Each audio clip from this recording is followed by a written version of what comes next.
आपल्या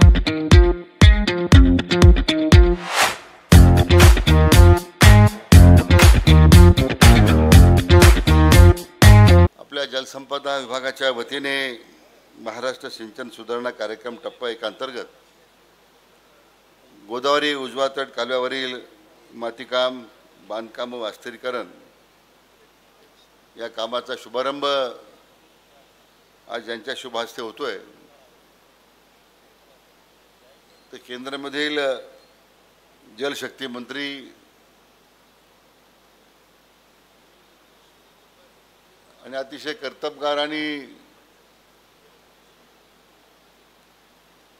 एखाद्या कामामध्ये ते लक्ष घातलं तर निश्चितपणे ते काम पूर्णत्वाला जातं ही त्यांची ख्याती आहे।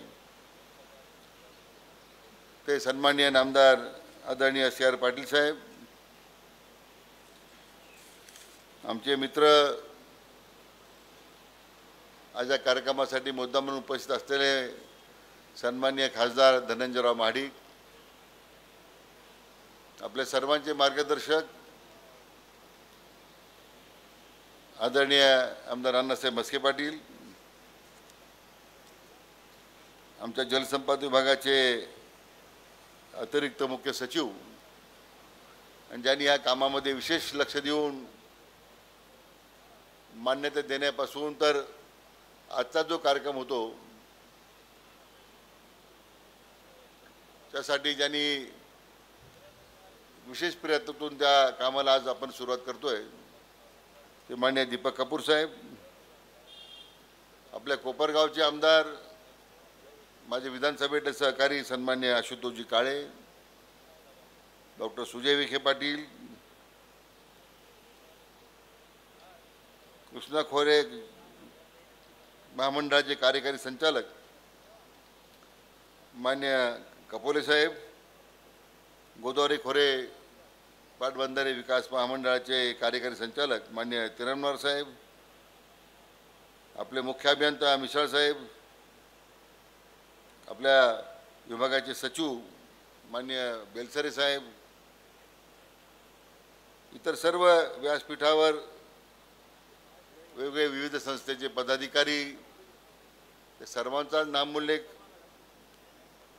आपण करू वेळाभावी करू शकत नाही, त्यामुळे ते सर्वजण मला क्षमा करतील। आणि जमलेले सर्व माझे शेतकरी बांधव, भगिनी आणि पत्रकार मित्रांनो, आज आपल्या सर्वांच्या अनेक वर्षाच्या मनातल्या ज्या इच्छा होत्या या कालव्याच्या नूतनीकरण व्हावं अशा प्रकारची अनेक आंदोलनं झाली आणि आज त्या स्वप्नपूर्तीचा कार्यक्रम प्रत्यक्ष कामाचा शुभारंभ करून आपल्या सगळ्या शेतकरी बांधवांच्या मनातला संकल्प आज आपण आता त्या ठिकाणी पूर्णत्वाला जातोय आणि हे कामाचा शुभारंभ ज्यांच्या शुभास्त्यात झालेला आहे ते केंद्रीय जलशक्ती मंत्री मान्य सी आर पाटील साहेब यांनी कार्यक्रमाला यावा असं मी प्रचंड आग्रह त्यांच्या पाठीमागे धरला। अतिशय व्यस्त असं त्यांचा सध्याचा कार्यक्रम आहे, कारण आज पहलगामच्या घटनेनंतर पाकिस्तानच्या पाकिस्तानमध्ये पाणी सोडायचं नाही, आपले वरचे धरणं सुरक्षित राहिले पाहिजे, ही सगळी जबाबदारी त्यांच्यावर आहे। आणि आज एवढी मोठं दायित्व त्यांच्यावर असताना आणि रोज आदरणीय प्रधानमंत्री महोदय समेत रोज त्यांच्या बैठका सुरू आहेत, तरी पण आज आपल्या सगळ्यांच्या प्रेमापोटी आज आपल्यामध्ये उपस्थित राहिलेत, त्यांचं मनापासून आपल्या सर्वांच्या वतीने मी त्याचं स्वागत करतो, त्यांना धन्यवाद देतो। खरं म्हणजे ते मूळ आपल्या जळगाव जिल्ह्यातले आहे, परंतु मला गेले 50 वर्ष मला वाटतं ते गुजरातमध्ये स्थायिक झाले आणि त्या सुरत मतदारसंघातून नवसारी ना मला वाटतं सलग 3 वेळा ते खासदार म्हणून निवडून गेले, 4 वेळा खासदार नाही, आता चौथ्यांदा मंत्री झाले, गेले मात्र 5 वर्षापेक्षा जास्त कालावधी भारतीय जनता पक्षाचे प्रदेश अध्यक्ष म्हणून राहिले. हे जे पक्षामध्ये आपण जे आता हे जे बूथ अभियान राबवतोय, जे पक्षाचे 50 पेज अभियान राबवतोय, या सगळ्या योजनेचे खरं ज्या अर्थी ज्यांचीही मूळ संकल्पना होती ते माननीय पाटील साहेब आहेत. कारण 50 पेजच्या माध्यमातून गुजरातला मिळालेलं जे प्रचंड बहुमत आहे, आदरणीय प्रधानमंत्री जे आहेतच, आपले आदरणीय गृहमंत्री महोदय आहेतच त्यामध्ये, परंतु संघटनात्मक पातळीवर कार्यकर्त्यांच्या मध्ये जाऊन संघटनेची पुनर्रचना करताना संघटनेचं काम अधिक लोकाभिमुख करण्याचं काम त्यांनी केलं, म्हणून त्याची मंत्री म्हणून ओळख नाही आहे. ते या आपल्या पक्षाच्या संघटनेचे एक फार मोठे मार्गदर्शक आहेत असं म्हटलं तर हरकत नाही. मी त्याच्या तोंडावर मी स्तुती करत नाही. आज आपण अहिल्यानगरचे मला जर मंडलाध्यक्ष विचारले की मंडलाध्यक्षाची नावं सांगा, आपण 10 नावं सांगू, 5 विसरून जाऊ. आज गुजरातमध्ये सगळ्या राज्यातील मंडळाच्या अध्यक्षांचे नावं त्यांच्या तोंडपाठ आहे.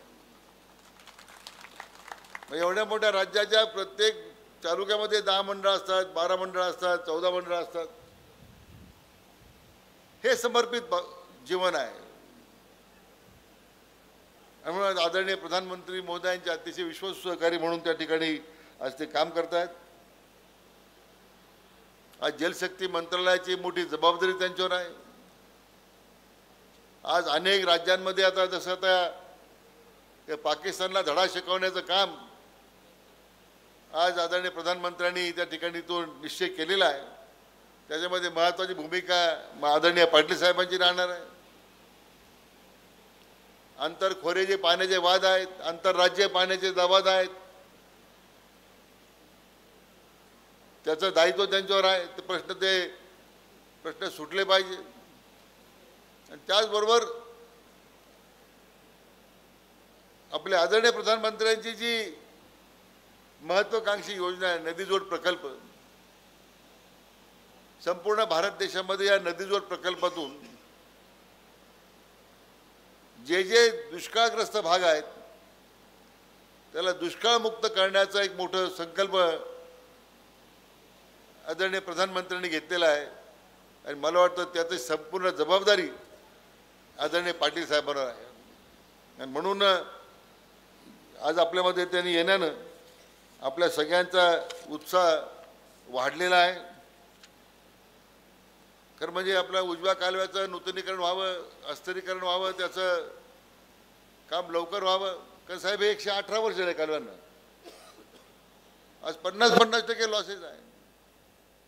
वर धरणं तेच राहिलेत, पण धरणाचं आरक्षण आमचं 52% वर गेलं आता, बिगर सिंचन आरक्षण. शेतीचं पाणी काढून वरच्या शहरांना गेलं, उद्योगाला गेलं. त्यामुळे उपलब्ध पाण्यामध्ये आमचं सिंचनाचं संरक्षण झालं पाहिजे, शेतीला पाणी मिळालं पाहिजे. या भूमिकेतून अनेक वर्ष आपण पाठपुरावा करायचो.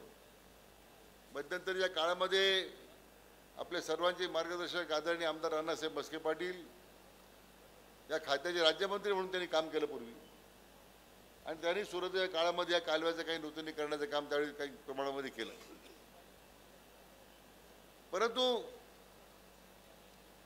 हे ब्रिटिशकालीन जे कालवे आहेत याचं अस्थिरीकरण, याचं रुंदीकरण सातत्यानं व्हावं अशा प्रकारची आपण मागणी करत होतो.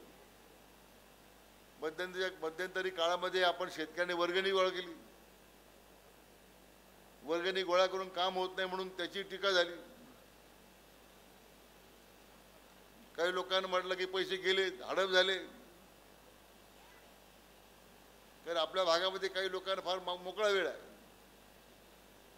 पण नंतर मी निर्णय घेतला. त्या ॲडव्होकेट बावके साहेब होते, बावके आहेत, मला रघुनाथ बोठे होते. त्यांना सांगितलं बाबा हे पैसे परत करा. मला वाटतं प्रत्येक शेतकऱ्याचे पैसे त्यानिमित्तानं परत करण्यात आले. आणि अनेक वर्षाची मागणी आज पूर्ण होताना खरं म्हणजे आज आदरणीय खासदार साहेबांची आठवण झाल्याशिवाय राहत नाही की त्यांनी विशेष या कामाला गती देण्याचा प्रयत्न केला. नदीजोड प्रकल्प पूर्ण व्हावा म्हणून त्यांचा प्रयत्न राहिला.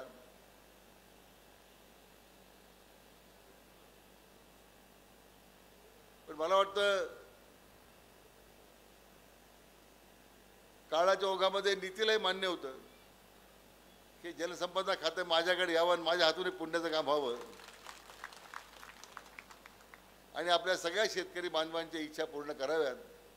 आदरणीय खासदार साहेबांनी स्वप्नपूर्ती करावं ही भूमिका त्यांच्या मनामध्ये होती. आज या आदरणीय पाटील साहेबांच्या माध्यमातून आता हे सगळं स्वप्नपूर्तीचं सोहळा आपण या ठिकाणी संपन्न करतो. मला विशेष करून राज्याचे लोकप्रिय मुख्यमंत्री आदरणीय देवेंद्रजी फडणवीस साहेबांचं मनापासून अभिनंदन करायचं आहे की आपलं हा कालव्याचं 191 कोटीचं काम हे दुसऱ्या टप्प्यात होतं. टप्पा 2 मध्ये होतं. मी स्वतः माननीय मुख्यमंत्री महोदयांनी विनंती केली आणि टप्पा 2चं काम त्यांनी टप्पा 1 मध्ये घेतलं म्हणून आज आपल्या कामाला या ठिकाणी सुरुवात होते. म्हणून त्यांचं सुद्धा मी मनापासून अभिनंदन करतो. कारण म्हणजे गोदावरी उजव्या डाव्या दोन्ही कालव्याचं काम अशी तो जी आपण जी मागणी केली दोन्ही कालव्याचं काम आपण निश्चितपणे पूर्ण करू. याच्यामध्ये काही संदेह असण्याचं कारण नाही. आपण जी डाव्या कालव्याची मागणी केलेली आहे ते सुद्धा आपण हातामध्ये घेऊ. मला त्यात काही कोणी त्याच्यामध्ये अडचण वाटत नाही. अनेक वर्ष ब्रिटिशकालीन कालव्याच्या या संदर्भामध्ये या कालव्याची क्षमता कमी झाली. आज जरी 534 क्युसेक्स हा कालवा रेकॉर्डला दिसतोय पण मला वाटत नाही 400 क्युसेक्सच्या पुढे चाललेला आहे. आणि आता काम पूर्ण झाल्यानंतर हा कालवा साधारण 750 ते 800 क्युसेक्सपर्यंत चालणार आहे. एवढी क्षमता त्याची वाढणार आहे. आणि मी आपल्या खात्री देऊ इच्छितो कारण आमचे अपर मुख्य सचिव माननीय दीपक कपूर साहेब अतिशय चाणाक्ष बुद्धी आणि प्रत्येक योजनेचा बारकाईनं अभ्यास करून या योजना किती दिवसात पूर्ण करू शकतो, याला निधीची गरज आहे का, प्रकल्प घेण्याची आवश्यकता आहे का, या सगळ्या गोष्टीचा अतिशय बारकाईनं ते अभ्यास करतात. आणि म्हणून मी त्यांची चर्चा करताना याला जो निधी आपल्याला उपलब्ध होतोय आमचा प्रयत्न आहे की पुढच्या वर्षी डिसेंबरपर्यंत हे सगळं कालव्याचं काम पूर्ण केलं जाईल अशा प्रकारची तुम्हाला खात्री देतो. आमच्या इथे कार्यकारी संचालक आहेत निर्मलवर आहेत, आपले सचिव मान्य बेलसरी साहेब आहेत, मुख्य अभियंता मिसळ साहेब आहेत, आमचे कृष्णा खोऱ्याचे कपोले साहेब आहेत. अनेक सक्षम अधिकारी या महामंडळांमध्ये काम करतात आणि त्या दृष्टीने आज आपल्याला प्रामुख्याने हे तर काम होत राहतील परंतु नदीजोड प्रकल्पासाठी विशेष करून आपल्याला काम करायचं आहे. आणि आपल्या खोऱ्यामध्ये आपण 4 नदीजोड प्रकल्प हातामध्ये घेतलेले आहेत. त्यातून साधारण 83 TMC पाणी, बरोबर ना, 83 TMC पाणी आपल्या गोदावरी खोऱ्यामध्ये आणायचं आहे. आणि साधारण त्याला या सगळ्या प्रकल्प मिळून मला वाटतं 1 लाख कोटी रुपये खर्च अपेक्षित आहे. आमचा प्रयत्न आहे की पुढच्या 5 वर्षामध्ये 7 वर्षामध्ये सगळे प्रकल्प पूर्ण झाले पाहिजे आणि हे खोरं दुष्काळमुक्त झालं पाहिजे. या दृष्टीने माननीय मुख्यमंत्री महोदयांचा प्रयत्न आणि त्यांच्या मार्गदर्शनाखाली आम्ही सगळे काम करतोय. काम सोपं नाही आहे पण तरी आता आपण कामाला सुरुवात केलेली आहे. आणि म्हणून या निमित्तानं मी आदरणीय पाटील साहेबांना विनंती करणार आहे की दुष्काळमुक्त महाराष्ट्र करण्याचा संकल्प जो आदरणीय मुख्यमंत्री महोदयांनी घेतलेला आहे हे खोरं तर सगळ्यात जास्त दुष्काळी आहे गोदावरी खोरं. पण या दुष्काळमुक्त गोदावरी खोरं करण्यासाठी आपण केंद्र सरकारच्या माध्यमातून अधिकाधिक निधी आमच्या नदीजोड प्रकल्पाला द्यावा अशी आमच्या सगळ्या शेतकरी बांधवाच्या वतीने मी आपल्याला विनंती करतो. आणि म्हणून मी अधिक वेळ घेत नाही. आपण आलात अतिशय व्यस्त अशा कार्यक्रमातून सध्याच्या स्थिती पाहता आपल्याला खरं वेळ नव्हता पण मी हट्ट धरला आपण आलंच पाहिजे आणि आज ते आपल्यामध्ये उपस्थित आहेत. पुन्हा एकदा आपल्या सगळ्या शेतकरी बांधवांच्या वतीने त्यांचं मनापासून स्वागत करतो, धन्यवाद देतो. आपल्या सगळ्या बंधू भगिनींना आपण आल्याबद्दल तुम्हालाही धन्यवाद देतो आणि थांबतो. जय हिंद, जय महाराष्ट्र. धन्यवाद.